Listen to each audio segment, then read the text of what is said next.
The following is a live broadcast of a Lone Star community radio program, recorded and broadcasted live on irlonestar.com, Conroe's FM 104.5, 106.1, and facebook.com/irlonestar. For more information on this show, please visit our show page at irlonestar.com/shows. To sponsor or donate to this program, visit our donate page at irlonestar.com/donate, or email us at lscrstudios@gmail.com, or give us a call at 936-666-1084. Lone Star Community Radio production and broadcast is possible by folks like you. So sponsor and donate today. You are listening to Lone Star Community Radio on 104.5 KCZW LP Conroe and 106.1 KZCC LP Conroe, and worldwide on irlonestar.com. Good afternoon. Welcome to the Extension Hour. I'm Amy Ressler, County Extension Agent for Family and Community Health, and I've got two wonderful guests with me today. You might recognize Kelly Locke because she was on our last show with us, and she is the mental health specialist for Conroe ISD. And then John Tindall has joined us. And John, what's your real job? My real job. Do a real job. I work for the Montgomery County Food Bank. I'm the director of volunteer services there. So if you're looking to get out of the house and come volunteer for a worthy cause, go to the food bank website and sign up to volunteer. Because did I see an article? You guys need some help because you had somebody helping. The National Guard was there for 3 months, and they moved over 1.5 million pounds of food. That's like emptying the warehouse 1.5 times. Wow. So now it's us. So you need more people, more help. Yeah, we're getting some really good responses, though. It's a lot of fun. I love seeing the volunteers come back. I really missed them, but it's going good. Good. So before we get too far into it, do you want to tell people how they can volunteer? Sure. Just go to the Montgomery County Food Bank website. It's mcfoodbank.org, and click on the volunteer link, and it shows you the calendar, tells you everything you need to do to sign up, and then you just show up and get ready to have fun while you're doing good. Good. So we have Kelly and John with us here today because Montgomery County has a behavioral health and suicide prevention task force. And that has been in existence for about a year, but actually you guys kind of laid the foundation for it along with Judge Mack. And he couldn't be with us here today, but we'll try to have him on a future show because it's always interesting to listen to him talk about how and why the task force came into existence. But you guys have really been kind of his right and left hand on these kinds of things. So do you guys, tell us a little bit. So first of all, what is it? Why does it exist? Mm-hmm. Yeah, so I can kind of talk about the progression of it. So my very first day on the job as mental health specialist, so I was a campus counselor, got the job. So I believe it was July 20th of 2018. I go to work and say, hey, you got to come to a meeting at Lone Star Family Health. So it was Lone Star Family Health. It was the school district. It was Yes to Youth. I'm trying to go around the table to make sure everyone was there because there's a lot of people in there who are invested in Montgomery County and the mental health of Montgomery County. And it was Texas Children's. Dr. Paul Serbaugh was there. He's a chief medical officer. And really, he had his team there, and he wanted to hear, what does Montgomery County need from Texas Children's? Mm-hmm. So this is amazing. You're asking us what we need, as a school district, and as Tri-County and all of the entities. And so we started talking about it. And from that, it was, okay, what can we do? And so there was a lot of discussion about it. So that was July 2018. And then we said, okay, we want to get some players in a room. And we thought the meeting would be 70 people. This is Dr. Serbaugh and myself and Denise Sapola, my coordinator for guidance and counseling. We were looking for a room for 70 people. And we wanted just people in the community, therapists and doctors who wants to talk about mental health and what we can do, and kind of a needs assessment. And so we were planning it, and then Dr. Serbaugh said one day, it was probably, I don't know, maybe February of 2019, said, hey, I just read an article about a guy named Judge Mack. He's like, why don't you call him? why don't you see what, he's talking about mental health. And it was right after he talked to the Woodlands Township about mental health, and that was in the paper, and so he's like, why don't you just call him? And so I did. I called and said I need an appointment with him, and so I show up, and growing up in Willis, I've crossed paths with Judge Mack before. It's small town. In a good way. Yeah, right? no, in a good way. We need to clarify Maybe we that. should say that. Yeah, never in a bad way. I was too afraid. I didn't even get a speeding Misdemeanor ticket. court. Yeah. I know. So,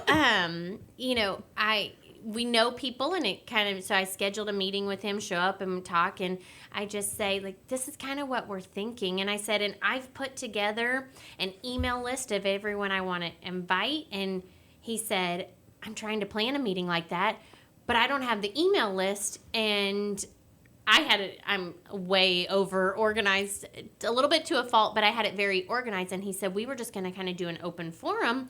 So let's kind of blend it. And so that's when things started happening.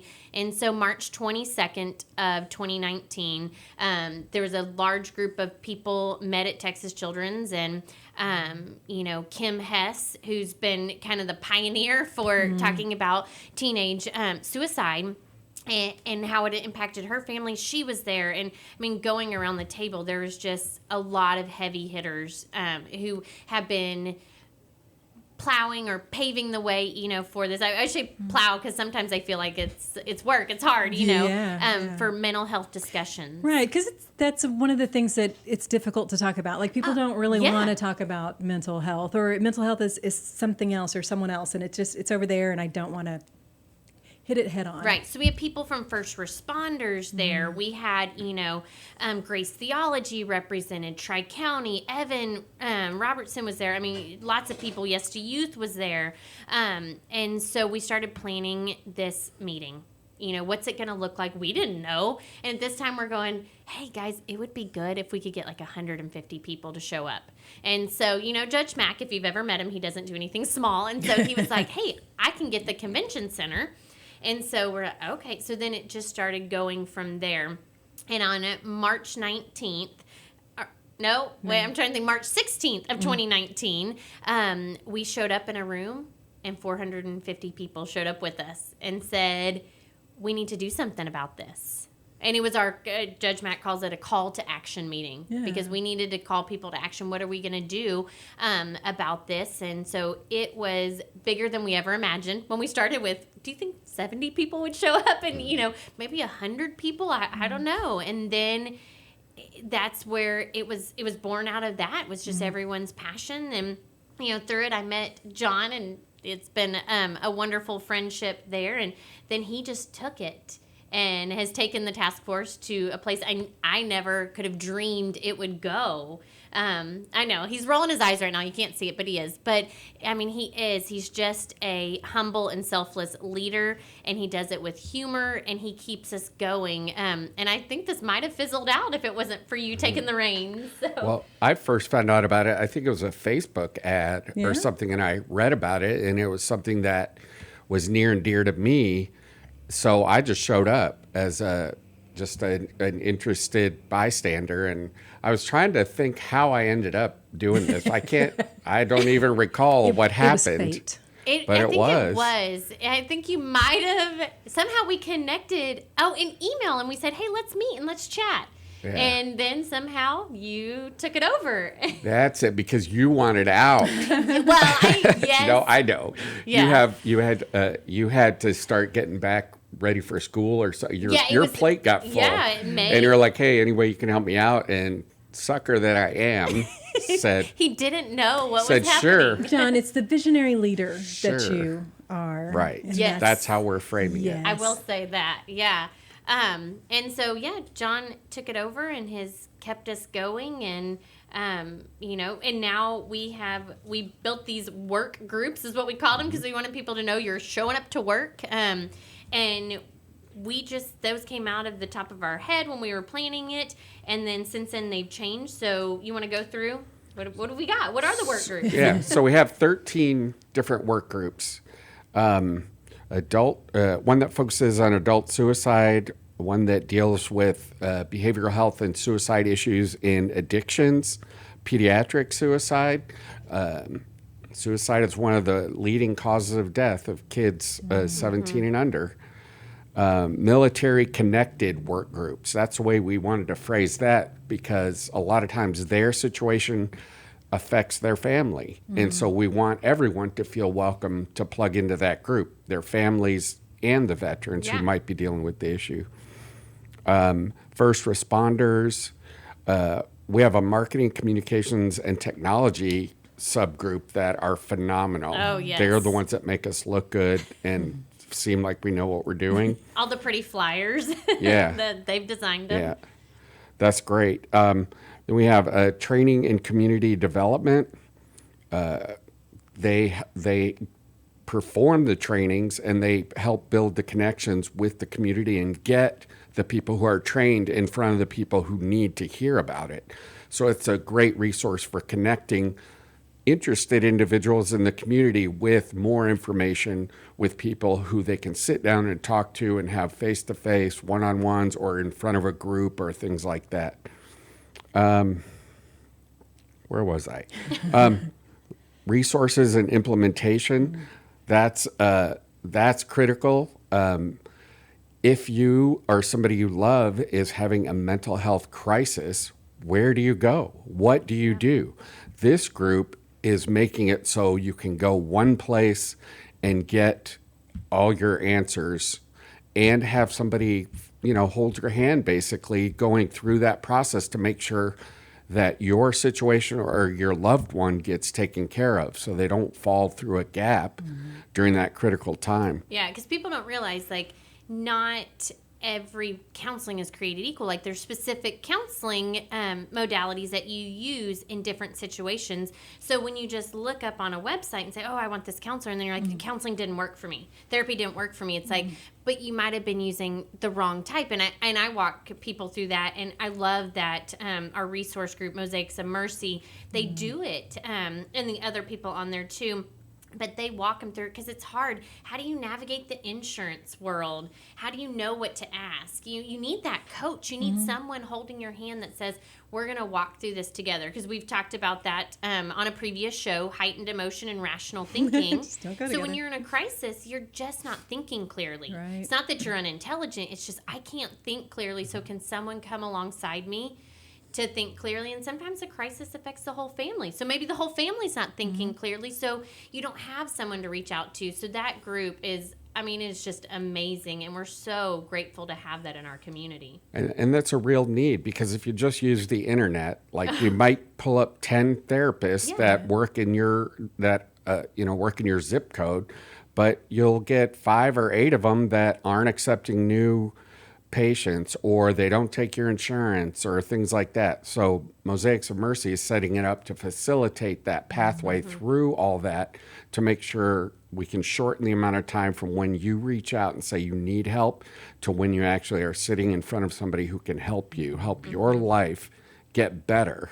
Yeah. Is as short as it can possibly be. Definitely. And just to interject a little bit here, so Mosaics of Mercy, Sherry Burkhardt came on the show. She did. She did, so great. Talked a lot about Mosaics of Mercy and what they do. So, when you just hear it, you think, what is that? But kind of what you've just explained, helping people navigate through the mental health opportunities that are out there. So, Sherry was a great guest, and if so, this is being podcast and recorded so that you can play it back again. So if you're wondering and you want to know more about Mosaics of Mercy, you can go back and find the one with Sherry to learn more about them. And she is representative of the caliber of people that are part of this task force. We have some top of the line people involved. I'm humbled to be working with them. I'm just the ringleader, the circus master, if you will. All these people are out there doing the work, and they are phenomenal. So resources and implementation. And then we have major mental health. We have special needs, autism, and neurodiversity. We have a group that's focused on trauma and grief. Like somebody dies by suicide in your immediate circle of influence. What do you do? How do you process? We have a special team that focuses on that, of people who know what they're doing, either from the therapy side or who've experienced it. what happens? Who better than somebody like that you want showing up at your house to put their arm around you and say, you know what, we're going to get through this together, and I'll show you how. And that's just phenomenal. That's a tremendous area to work as well. There's a mission and vision committee. That's basically what I do, is just keep everybody rolling. Yeah. Then we have building stronger communities. Oh, we get excited about that one because that's Amy and I. That's We're our co-chairs. group. Yeah, I co-chairs can't think that of one. what they do, though. Yeah, what do they do? We do it all. It's I all. know. So we're on the preventative side. So building the stronger communities hopefully before families get to crisis. So if we can help prevent getting to that point, then Yeah. that's part of what Yeah. building stronger How do we communities does. strengthen the community? That's why ag extension is so important, because of all the things you do. I mean, what are some things that throw people into crisis? Well, it could be finances. Well, you guys have financial classes, you know, and then there's a lot of other great places in there that help give people the tools, the coping skills they need, so when they face that crisis, they, are ready to tackle it. So that's what we do. From your mission statement, it says to cultivate a more resilient and connected community, which is preventative. The more resilient you are and the more connected you are. I mean, that's about prevention. Let's not get to the red line. Let's head it off. And if we could, our goal, people sometimes go, I don't know that that's possible, but our goal is to never have even suicidal ideation, a thought of suicide from somebody in our community. And that might be, oh, well, that's so big. How can you accomplish it? But if that's not our goal, what are we working for? That's what our goal is. And so that our job is to lighten the load of everyone else. That's how we see it. We want adult suicide or pediatric suicide to go, guys, we have nothing to do now because we don't have this issue. That is what we want for the Building Stronger Communities. And that's what we hope for Montgomery County and our surrounding areas, is that we are so strong together that we can tackle anything that comes our way. Right. It's helping to build an empathetic community. I mean, that's really what people need right now is empathy. They don't necessarily want you to solve anything, but they want to know that you care. Yeah. And the more that we can reach out to other people and build those connections, the stronger the community is going to be. It's going to be a better place to live. It's going to be a more successful place to live. It's going to be a happier place to live. All these things are moving us in that direction. That's what I find so exciting about this task force, is that, man, we are making Montgomery County better just by paying attention, and it's phenomenal. And everybody who joins our group says something similar to that. It's like it feels so good to know that there are people doing this kind of work and to be a part of it. And it's like, amen. Right. Yeah, it's very, it's kind of unique.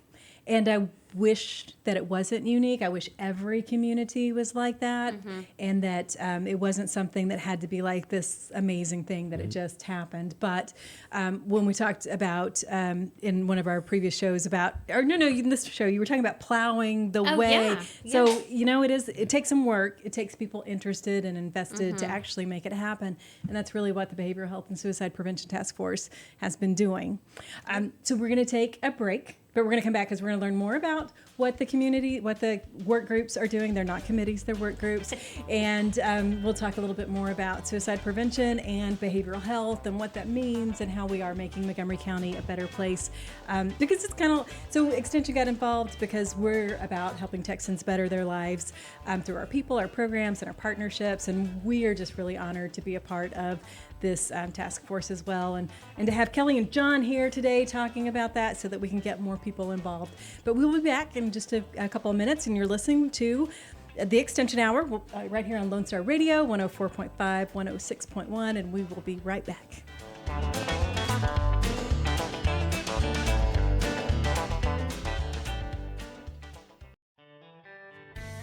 Don't forget to download the Lone Star Community Radio app from your Google Play or Apple Store. Bring Montgomery County's community radio with you anywhere with your smartphone or tablet. If you are in the Conroe area, tune in on FM. That's Conroe's FM 104.5, 106.1. If you are on the computer, bookmark irlonestar.com as your internet radio station. A Lone Star Community Radio, broadcasting 24/7 from the heart of downtown Conroe, Texas. What can the Better Living for Texans program do for you?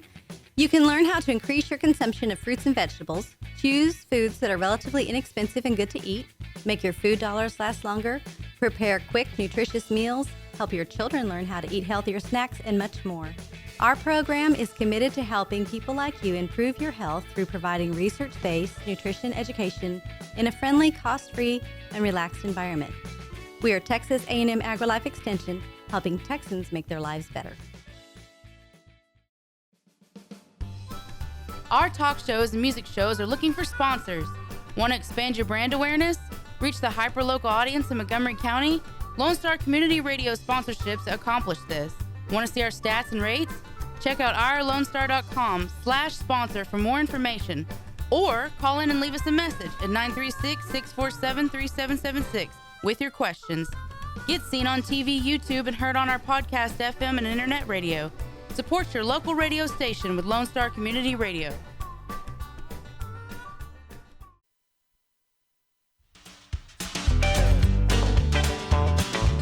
Welcome back. This is the Extension Hour. Our people, our programs, our partnerships with Texas A&M Agrilife Extension Service, we're all about helping Texans make their lives better. And one of the ways that we're doing that is being a part of something way bigger than what we are. But the Behavioral Health and Suicide Prevention Task Force is a group, an organization. It's not even really formal. And we've been talking about Judge Mack. He's the one who he helps spearhead it along with Kelly and along with John. And he says he doesn't want to make it too formal because he doesn't want it to go away, and he wants it to be really flexible and to really continue to grow and address the needs that are here in Montgomery County. And part of the reason why he wanted that is as a justice of the peace. He's one who presides over a lot of suicides, and he just said he had been seeing those way too much, and he just wanted to do something about it. So Kelly Locke got involved, part of mental health specialists with Conroe ISD, and then New Caney ISD is also involved. Yeah. And pretty much all of the ISDs Montgomery, are involved. Willis, yeah. So in some capacity, someone from all of the school districts in Montgomery County are involved. So that's amazing. Right. And then as John, you talked, there's 13 different work groups, so all addressing different segments of the population that have really some unique experiences and unique challenges that they have in terms of behavioral health and suicide prevention. The whole idea was to create a safety net in Montgomery County, so no one with behavioral health or suicide ideation would fall through the cracks and be unreachable. So the way it's organized is, and your listeners can advise if they see a gap in our safety net, tell us, because we want to close it. But the way we have it envisioned is there's pre-event, that's outreach and awareness that we provide to the community, education. Here's the pre-event. Then we have the crisis event itself when that happens. Then we have resources there and training to cope with that situation. And then we have post-event support and continuing care for civilians and veterans families, first responders and families. And then we have crisis event assessment, which is where we talk through the case after we've handled it, just to loop back and make sure we were as good as we possibly could be at each of the other steps. So we learn from it. And the idea is that we do this, we follow our process, and we help people out, and we can develop a template that we can share with other communities who want to start this as well. Right. So we'll have done a lot of the testing and worked out most of the bugs, and then just share it. Because what if every community had a group like this? we would all be better off. We want it to be, where another community can take it and just reproduce it and implement it, and not have to start where we started and going through all of it. So that's always been the hope. And it's not a group of experts. It's a group of people who care. It's from all walks of life, because what John just explained is that you need people. You can't just have experts in the room, because then sometimes you get a little too book knowledge. You need to have also people who've gone through these situations who can sit alongside someone and say, I've walked in those shoes. I've been where you are, and then continue that care. They know what you need, even if you can't say it. So we need everybody, from someone who's just like, hey, I think I might want to get involved in something in the community, to people who've experienced it, any walk of life. Like, you have a place in our group. And the one thing that is kind of, I get questions a lot. It's like, well, what about, are there anyone like that's paid to work? Is there employees? I mean, is this like, where's the money coming from? And I'm like, there's no money. We rely on volunteers and community donations when we run big events. But it is just all volunteers. There's not a paid position. And so everybody is giving a part of their time to say this is important. And so that's kind of what makes us so strong, though. I love that, because once you start getting too many people who haven't gone through some things that our people have gone through, it's like we lose that real aspect of it. And I like the fact that we have experts as well, so you hear the whole thing, and I think it gives us a better conception of the problem.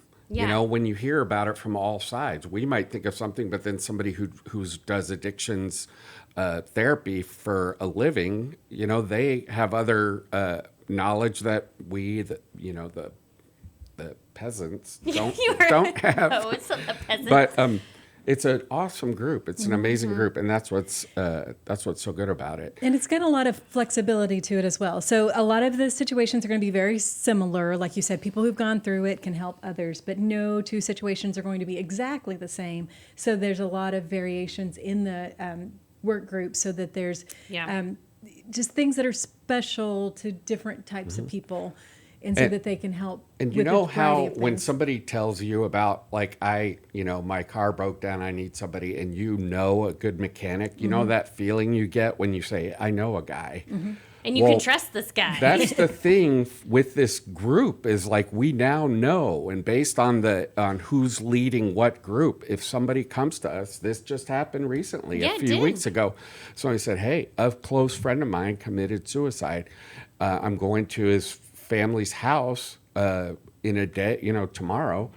What can I share with them? And I reached out to our people, and we just got him surrounded with people who care, people who know, and people who have resources that can help everybody involved in the situation. And that was so awesome, because that's exactly what we're trying to do.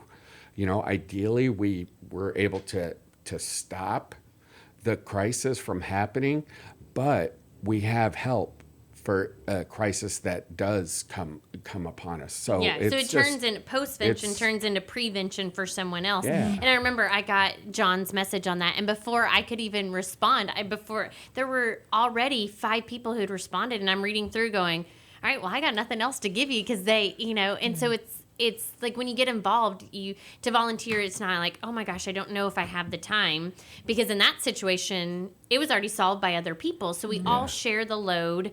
And if you're like, you know what, I don't know, that suicide is really where I'm wanting to talk about. And some people don't feel comfortable there. They're not there yet. That's why we have it. This is going to be a shameless plug for mine and Amy's group for the Building Stronger Communities, because that is just, if you live in Montgomery County and you want a more resilient community, happier, healthier people, that's us. We are all way before the crisis. It's family events. It's, things that churches are offering, and the Ag Extension Office. What do you offer? And the schools, and bringing it all together of just connecting people to knowledge, to fun activities, all of that. So Because there really is two parts to this task force, right? There's the behavioral health Yes. and suicide prevention. So it's not really just one or the other. Yeah, and behavioral health, some people are kind of, what is that? And so that is the term that's used more in the medical field. So it's where we'll go, but it's kind of society's a little bit behind science. But so in the medical field, they say behavioral health. And what is that? Well, underneath that is mental health, but it's also the neurodiversity and where autism lies. So you don't want, if we just stuck with mental health, some people don't address all the needs in it. And so behavioral health was that big umbrella to where mental health and crisis and neurodiversity all live under. And so that's kind of how that was. The thing about behavioral health, health doesn't mean just the absence of disease. It means the presence of other things, like positivity, of resilience, like we were talking about. There's other things that the behavioral health can put into your life to help you be more immune to some of those other things. So health isn't just the absence of illness. It's actually building on top of it. And it's reminding people that it is behaviors. And so sometimes when people hear mental health, it's like, well, there's nothing I can do about it. It's like, but it's all underneath behaviors, because there are behaviors that help your mental health, and then there's behaviors that hurt it, and then there's mental health affects your behavior. And so it's all intertwined in that. And so it's the behaviors that we do every day affect our mental health and where we are. And so John and I were talking about the power of positivity, right? And so that's a behavior. That's something I can do. I can be a positive person. I can do positive things. And so my behavior, sometimes it is just stepping out. One of the things is like, when they say when you're really starting to hit lows in depression and things, how can I help someone else? Well, that's a behavior. And that is one of the best ways to boost your mental health up, is to how can I help someone else? It takes it off of me. What am I doing to help someone else? And so volunteering, helping out, is a behavior that improves mental health. And a lot of times people ignore mental health until something goes really bad, when there's other things that you could do all along. There's tests and checklists and ways to keep a scorecard of your mental health as you go through your day. And when you see a trend starting, there's concrete actions or suggestions that you can take to get back out of that. So no one should have to live a miserable life. There's ways to get out of it and to live a proactively positive life. To me, that's powerful, knowing like, hey, there's a process. Just like physical health, right? You wouldn't expect to run the Ironman without putting some work in at the gym. Same with the mental health. You have to do some exercises to keep you on that level. It's empowerment, with blood pressure. Maybe there's a time where people are like, there's nothing I can do. I was just born with high blood pressure. And now we're like, no, there are things you can do, daily Behaviors. things. Yeah. So there's behaviors you can do. And so it's empowering me. I can take this back. Same thing with mental health. And so I feel like we're getting there. And we're on the right track in Montgomery County, is to think of physical health and mental health in the same way. Yeah. Sure. And it's not wrong. I mean, there's things that we're born with, genetics. There's things that happen to us in our life, that our experiences form our mental health, just like it does our physical health. And then, but there's not good and bad. It's just, this is who I am, and this is what I need to do. I'm not a bad person because high blood pressure runs in my family. It's just, I need to be aware of it, and I need to watch and make healthy choices. And the same thing with mental health. I'm not a bad person because this runs in my family. Or because this thing happened to me, we can talk about with PTSD. I'm not a bad person, and that's post-traumatic stress disorder. So I'm not a bad person because this event happened. This is just what I'm dealing with now. And so how do I protect myself? How do I work on those behaviors? Right. And just to add to that too, in terms of positivity and thinking of things positive, that doesn't mean that things are always perfect. No, and that doesn't no. mean that it's going to come easy and that you just, now I'm a positive person and I'm No. always a positive No. person because I crossed this bridge and now I live in positive land. You kind of go back and forth through that. It's a perspective. And it's you a know, you choice. can bring a perspective Yeah. to your life. And when bad things happen, because bad things will happen to every human being, Right. We're not immune then to... you realize that it's not going to go on forever. And this isn't the story of my life. This is a chapter of my life. It will end. Things will get better. And just knowing that, that's a positive perspective to get you through that tough situation. And sometimes we go through those things so we can be the person to help someone else. And I recently had that happen in my life. A difficult situation I went through when I was younger. I've now been placed in a similar situation, someone about the same age, very similar situation, and I can say, hey, let me walk beside you, because I know, I don't know exactly, I can't say I know exactly, but I can really empathize deeper than anybody else of what you're going through. And then that bad thing happened, now I'm going to turn it to positive, and I'm going to take it and make something good come out of it. Because you're right, we are not immune, but positivity is a choice. We were talking about on another show, it was a joke that we wanted to come up with, kind of like Jimmy Fallon does his thank you notes. Maybe we should start going, thank you, COVID. And mine was a joke about, thank you, COVID, for making me not look like a horrible parent for not having lunch with my child. Because now they say you can't have lunch. I'm like, thank you, COVID. I am now not looking like a bad parent when I can't leave work and go have lunch with my child. So it's jokes like that of, there's something, even in the worst of situations, there is something positive that can come of it. It's, you got to stop and look. And, sometimes it's just, you know what? I got up this morning.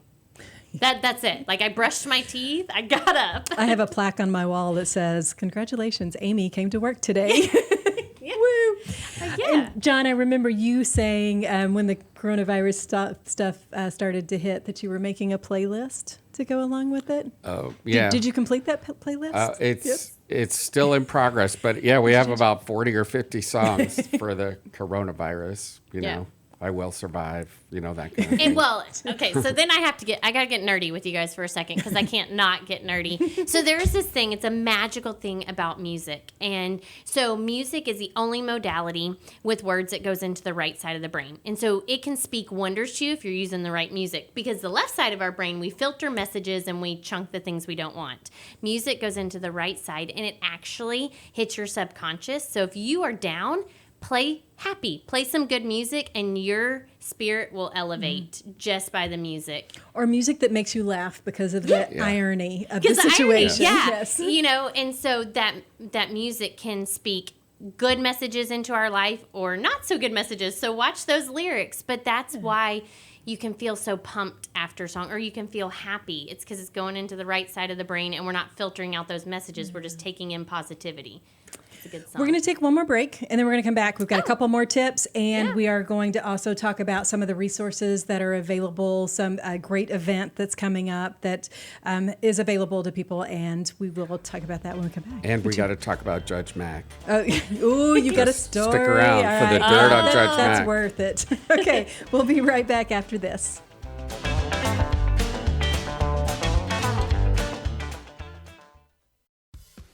We have the safest food supply in the world. Strict laws and regulations restrict the usage of hormones, antibiotics, and pesticides within our food supply. Production agriculture practices and technologies such as the use of GMOs, which is not any more or less risky than conventional crop production, has allowed American farmers to produce more food on less acres in environmentally sound ways. Find out more online at pathtotheplate.tamu.edu. We are Texas A&M Agrilife Extension, helping Texans make lives better. Listen in Mondays at noon to hear Conroe news from local nonprofits, businesses, upcoming events, Conroe Park events, news stories, and information that matters to you with your host, Margie Taylor of Taylorized PR. For more information about being a guest, visit irlonestar.com/Conroe Culture. The Texas A&M Agrilife Extension Service has been dedicated to educating Texans for over a century. In 1915, the Extension Program was established under the federal Smith-Lever Act to deliver university knowledge and agricultural research findings directly to the people. Ever since, Agrilife Extension programs have addressed the emerging issues of the day, serving diverse populations across the state. Texans turn to Extension for solutions in horticulture, agriculture, 4-H and youth, and family and consumer sciences. Extension agents respond not only with answers, but also with resources and services that result in significant returns on investment to boost the economy. Join us Fridays at 1 o'clock for the Agrilife Extension Hour.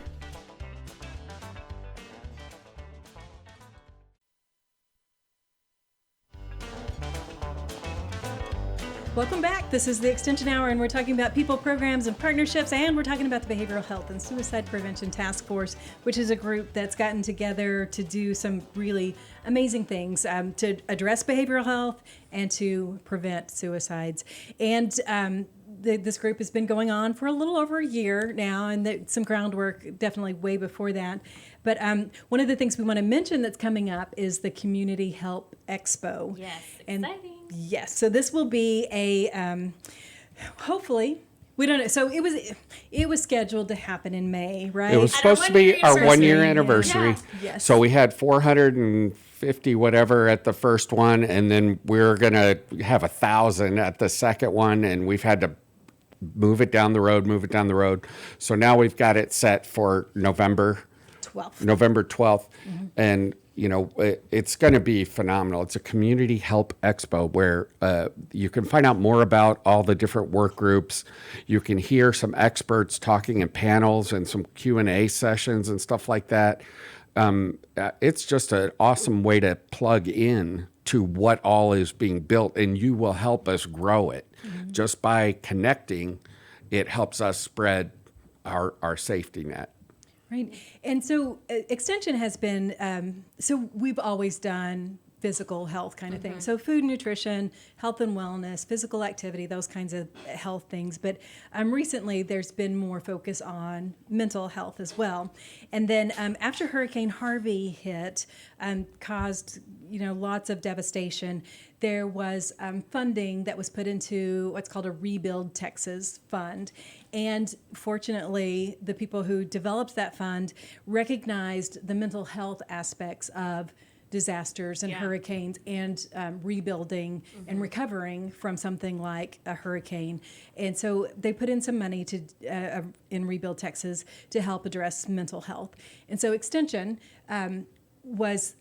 so up in the Panhandle, they did a Peace of Mind conference where they had a group, community awareness type thing. So that was happening, and then this was happening here in Montgomery County, and I was talking with some of the specialists, and I said, you should know, you need to know about the things that are happening in Montgomery County. Like, this is just, it's amazing to see all of these people come together and to work on this. And they were like, well, we would like to host another conference. We've got some money to do that, and so we would like to host a conference. Do you think Montgomery County would be interested? And I was like, yes. Yes. Most definitely. So we chose not to call it a Peace of Mind conference here in the Houston area. There's a Peace of Mind Foundation in the Houston area. We didn't want to get confusion with because they do some really awesome work in their realm and what they're working on. So came up with the idea of community help. And it's HELP, so community help, because we talk about mental health and then we talk about community help. And so health and help sound a lot Well, we alike. could also do peace of mind, like a little piece. Yes.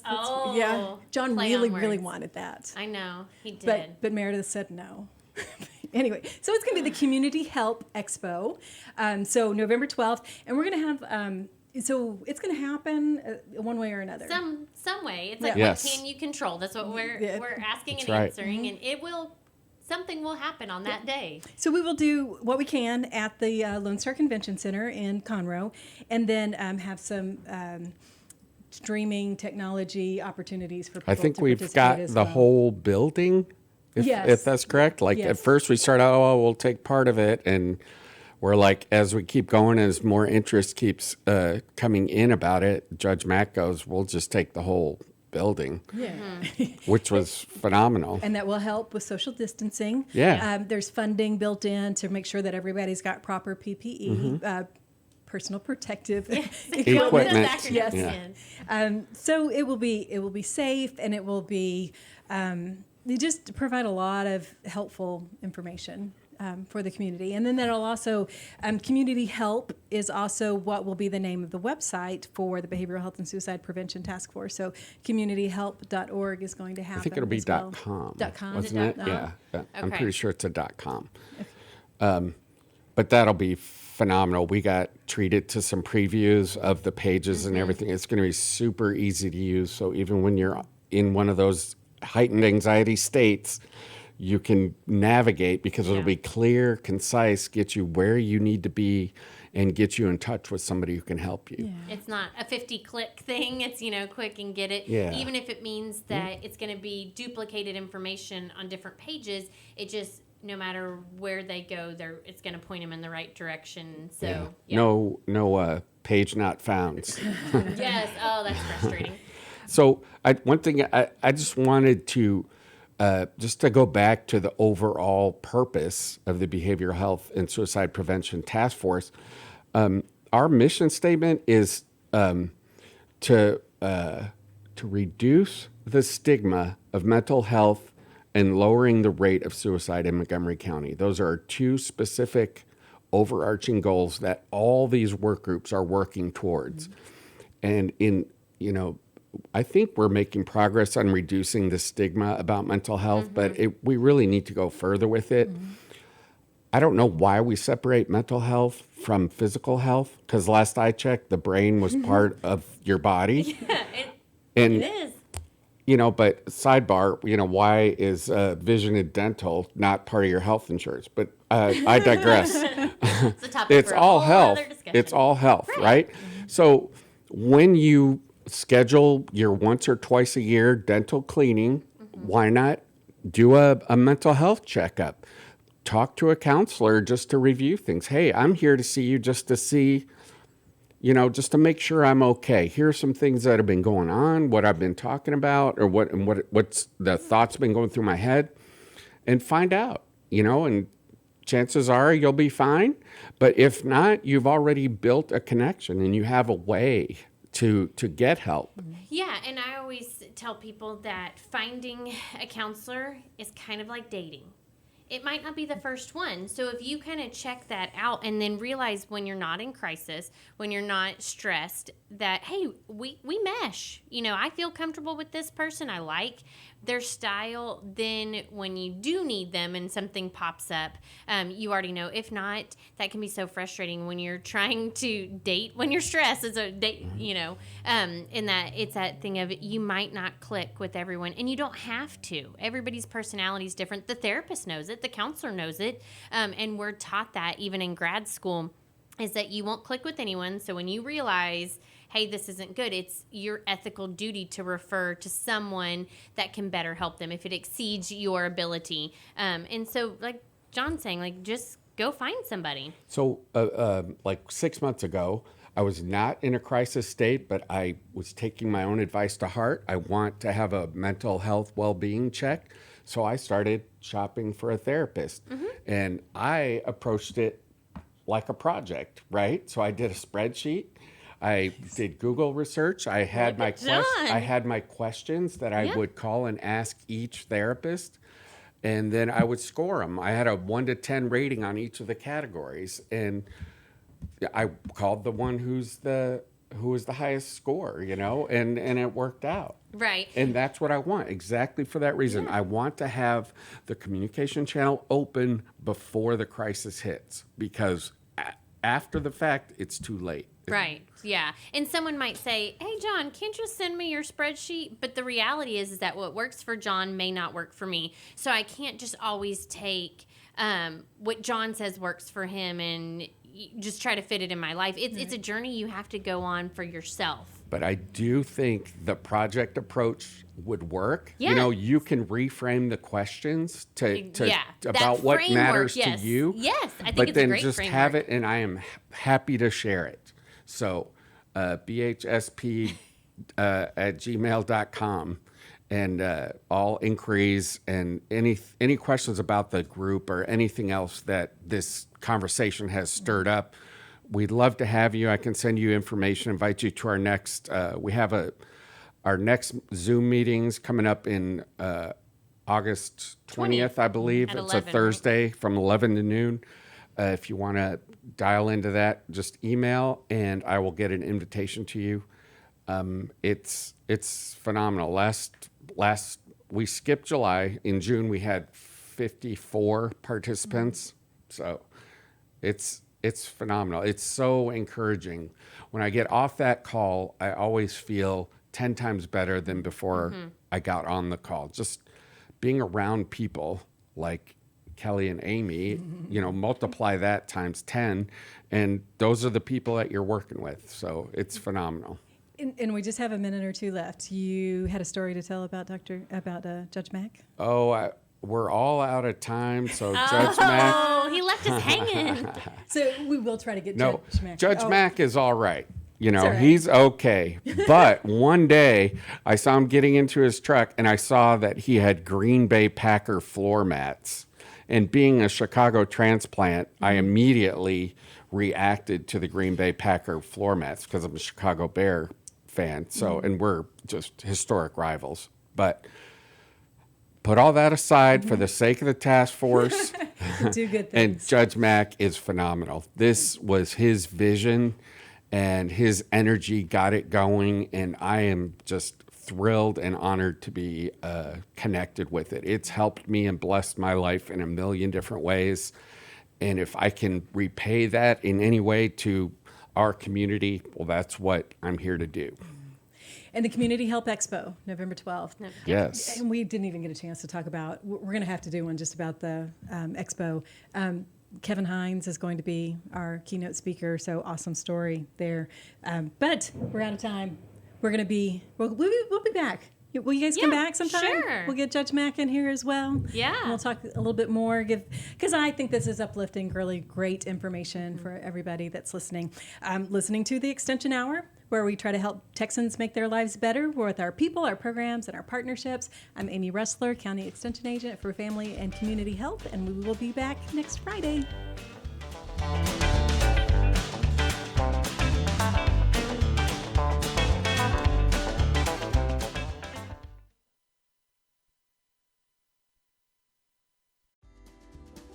Today's show was recorded and broadcasted live on irlonestar.com, Conroe's FM 104.5, 106.1, and all rights and ownership are reserved to Lone Star Community Radio.